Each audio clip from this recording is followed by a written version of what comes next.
Hey, Gary here. Welcome to BookMob episode 80. Today I'm going to be talking about Joe Hill's new novel, King Sorrow. And what a masterpiece it is. Look at that. It's a whopper. Over 900 pages. And it took me 3 days to read because I've got a lot of time on my hands and I enjoy reading. But this is the type of novel, despite its mammoth size, that can attract hesitant readers, non-readers even, because it is such an entertaining and wonderful story. It just keeps giving. And it's a story about, it's fantasy, it's thriller, it's horror. He's thrown a whole lot of genres together. But even, I'm not a big fantasy fan myself, but the fantasy elements with the dragon that is being called up at the beginning of the book in order to dissolve a few bad guys has more elements of horror than fantasy, in my opinion.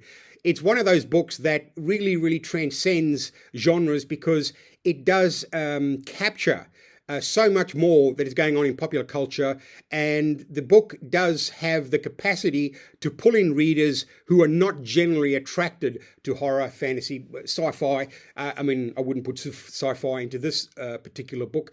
But anyway, this is Joe Hill's first book in 10 years. I think his last book was Firestarter, which I read and loved, and this one certainly did not disappoint. And I think even though I really, really love Firestarter because it's such a weird, wacky book, it's just off the planet. But I think King Sorrow has taken the mantle for my favorite Joe Hill book, who is... Joe Hill has written four other novels, and this is his fifth novel. Now, it didn't take Joe Hill 10 years to write King Sorrow because he does other things. I think he does comic books as well as he writes short stories. And so he's not like been sitting on his ass doing nothing for 10 years. But at the same time, he really, really worked hard on this book. And there's something about it's almost like a gangster thriller with fantasy elements.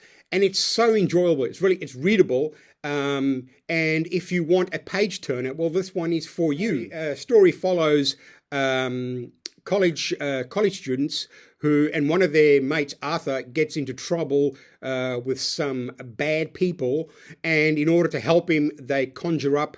I guess they were all pissed one night, and they conjured up this dragon. And this dragon, then it's like any lawyer. You got to read between the lines. You got to look at the small print. When you make a deal with the devil, well, you're going to get your ass bit, aren't you? So basically, that's the story. The dragon offers them salvation from their initial problem. However, the problem follows them basically for the next 25 years of their life. And each character is given a life in the novel, so you follow the characters intermittently throughout the book.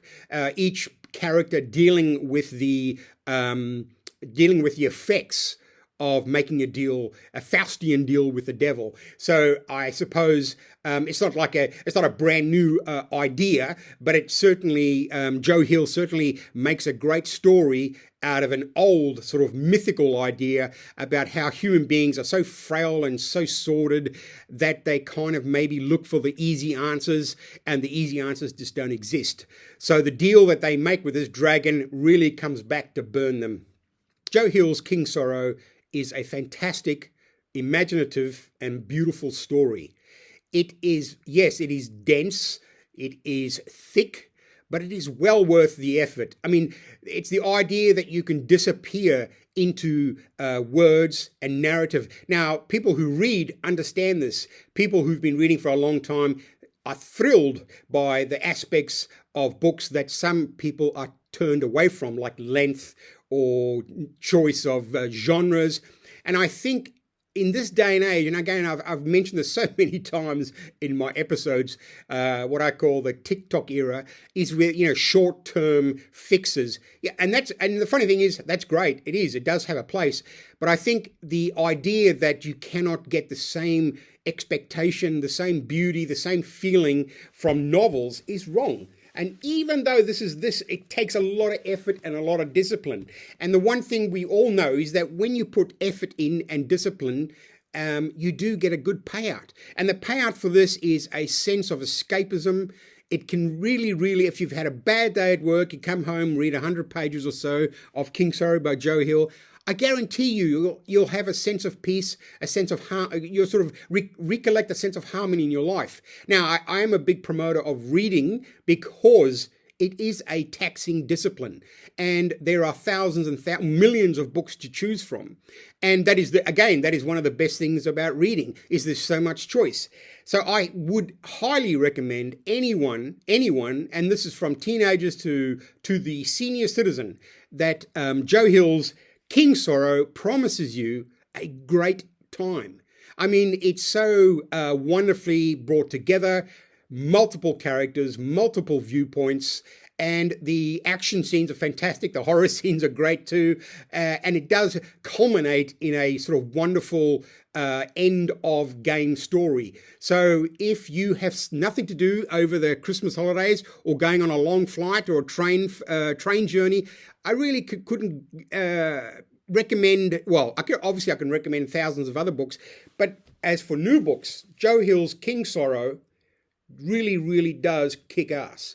It's so well done, and I'm so glad that I found for myself Joe Hill, and now after reading his 5th novel, I cannot wait. I think he's got a novel coming out in 2026, this time next year, in fact. So I'm looking forward to that. And that's the other thing about reading is that you have to wait these long periods of time between your favorite creators and authors, and that makes the expectation all that much better.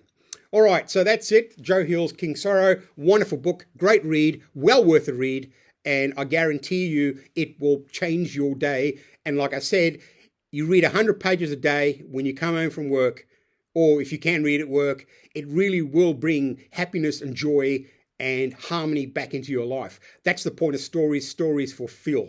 Anyway, so I just finished reading James Herbert's Once. This is my second Herbert this month. The first one was The Fog, which was just mad. This one wasn't as engaging as The Fog, but it's still a very interesting story. And I did read another fantasy novel on the weekend. This is Jeffrey Archer's Endgame. Now, the reason I call this fantasy is because Jeffrey Archer's stories, filled with cricket and afternoon tea with afternoon Devonshire teas with crumpets and cream. Interesting story, very by the book, so to speak. But not, I mean, again, it's an easy read. I read it in one day, and take it as you will, I guess. But again, this is well worth a read. I mean, look at that. You'll feel great after reading it. All right, thanks for joining in. I hope you read Joe Hill's King Sorrow, because it's a brilliant, bloody great book. Bye. King Sorrow is a book that maybe won't